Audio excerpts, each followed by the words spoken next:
বন্ধুগণ, অল্প বিস্তর ভিডিও বার্তা সকল স্তরের কর্মচারীবৃন্দের কাছে আজকের রাখছি।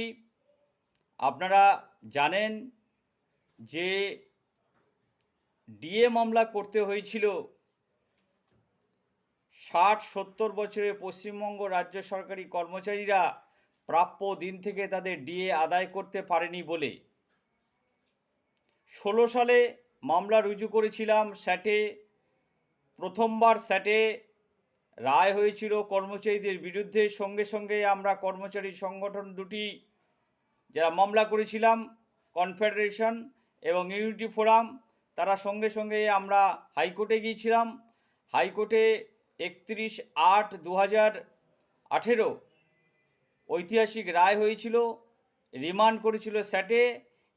পরপর আমরা 6টি জয় পেয়েছি। সরকার 6বার হেরেছে এবং হারার পরে যখন কন্টেম্প্ট চলছে হাইকোর্টে, এমতাবস্থায় রাজ্য সরকার অর্থাৎ পশ্চিমবঙ্গ সরকার সুপ্রিম কোর্টে কন্টেম্প্ট ঠেকাতে এসএলপি করে।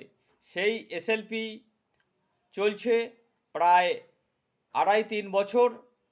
এবং আপনারা জানেন যে গত 2025 সালের জানুয়ারি মাস থেকে ইউনিটি ফোরামের করুণানন্দী চেষ্টা করেছেন যে মামলাটা কিভাবে দ্রুত নিষ্পত্তি করা যায়, high on the board, top of the list, এইসব করে মামলাটা প্রায় শেষের পথে। এবং আপনারা জানেন যে এর আগে 14/7/2023 সালে হৃষিকেশ রায়ের বিচারপতি হৃষিকেশ রায়ের ডিভিশন বেঞ্চ বলেছিলেন dearness allowance and other allowance extensive consideration হবে। সেই অনুযায়ী আদার অ্যালাউন্সও ধীরে ধীরে আমরা প্রতিষ্ঠা করতে পেরেছি। এবং লাস্ট বিচারপতি সঞ্জয় কারোল এবং সন্দীপ মেহতার বেঞ্চ 16/5/2025 তারিখ যে রায় দিয়েছিলেন, সেই রায়ে 25% বকেয়া ডিএ মিটিয়ে দিতে বলেছিলেন, কিন্তু রাজ্য সরকার সেই রায় অবমাননা করে আমাদের প্রাপ্য ডিএ 25% মিটিয়ে দেননি। তার ফলে আমরা কন্টেম্প্ট নোটিশ দিয়েছিলাম এবং পরবর্তীকালে কন্টেম্প্ট অফ কোর্ট অর্থাৎ সুপ্রিম কোর্টে কন্টেম্প্ট অফ কোর্ট আমরা চালু করেছি, ফাইল করেছি এবং সেটাও সম্ভবত আগামী 26/8/2025 তারিখ মঙ্গলবার শুনানি হতে চলেছে সেম ডিভিশন বেঞ্চ, মাননীয় বিচারপতি সঞ্জয় কারোল এবং মাননীয় বিচারপতি সন্দীপ মেহতার ডিভিশন বেঞ্চে। এইবার আমরা আপনাদেরকে একটা গুরুত্বপূর্ণ বিষয় বলবো যে বিচারপতি সঞ্জয় কারোল এবং সন্দীপ মেহতার বেঞ্চ 16/5/2025 কি রায় দিয়েছিল। সেখানে পরিষ্কার বলেছিল, having heard mister Abhishek Manu Singhvi, mister Huzefa Ahmadi, learned senior counsel appearing for the petitioners মানে state government, and PS Patolia, learned senior counsel appearing for the respondents, we are of the considered view that the petitioner state would release at least 25% amount due to payable to all the employees in terms of the impugned judgment dated 20/5/2022 passed by the High Court at Calcutta in WPST number 102/2020 titled The State of West Bengal of and Others versus Confederation of State Government Employees West Bengal and Others, and order dated 22/9/2022 in RBW number 159/2022 dated 22/9/2022। তারপরে প্যারাগ্রাফে বিচারপতিদ্বয় লিখেছেন, we find the tribunal and the high court to have adjudicated the right of the employees to receive dearness allowance.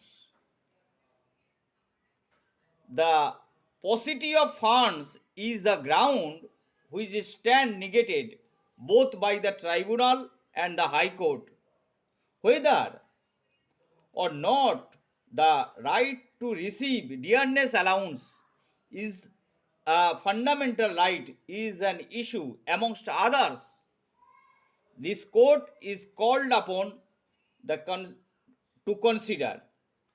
আরও গুরুত্বপূর্ণ বিষয় লিখেছেন, we shall do so, however pending such consideration, we are of the considered view that the employees need not be kept waiting endlessly to receive the money in question. অর্থাৎ due পাওয়ার ব্যাপারে কিন্তু বলে দিয়েছেন, মানি ইন কোশ্চেন। 3 নম্বর paragraph, needless to add disbursal of such an amount shall be without prejudice to the respective rights and contentions of the parties and subject to the outcome of the instant petition. আরেকটা অত্যন্ত গুরুত্বপূর্ণ paragraph তিনি লিখেছেন 4 নম্বর প্যারাগ্রাফে, the parties are permitted to place on record their written submissions on all the issues. আবার বলছি, on all the issues within 4 weeks. Last paragraph lists the matter hearing on 4/8/2025. এই অর্ডারটা দেওয়ার পরে সরকার কিন্তু অর্ডারটি মানলেন না, অর্থাৎ 25% আমাদের দিলেন না। তারপর যা হবার হয়েছে, কন্টেম্প পিটিশন হয়েছে। আগামী 26/8/2025 অত্যন্ত গুরুত্বপূর্ণ আমাদের এই শুনানি হতে চলেছে এবং এই অর্ডারটা না মানার ফলে 4/8/2025 তারিখ বিচারপতিরা কি বললেন, বলেছিলেন যে ঠিক আছে 25% দিচ্ছেন না তো আমরা মেরিটে ম্যাটারটা শুনে নেব এবং ডিসমিস করে দেব, যা হবার আমরা মেরিটে করব। তখন 4, 5, 6, 7 পরপর 4 দিন শুনানি করলেন এবং শুনানি প্রায় শেষ, অল্প বিস্তর শুনানি বাকি আছে। আমরা আশা করছি যে এইটাই আমাদের দরকার ছিল, যে মামলাটা কবে শেষ হবে।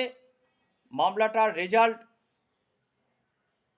আপনারা নিশ্চয়ই বুঝতে পারছেন, ভিডিও অনলাইনে দেখেছেন আপনারা যে কোন দিকে যেতে চলেছে। রাজ্য সরকারের বড় বড় আইনজীবীরা নাস্তানাবুদ হয়েছে। কর্মচারীদের পক্ষের যে আইনজীবীরা তারা সুন্দর সওয়াল করেছেন। আশা করব আগামী 26 তারিখ শুনানি শেষ হবে এবং ঐতিহাসিক জয় হবে কর্মচারীদের পক্ষে। এ কটি কথা বলে আজকের আমার বক্তব্য শেষ করলাম। নমস্কার।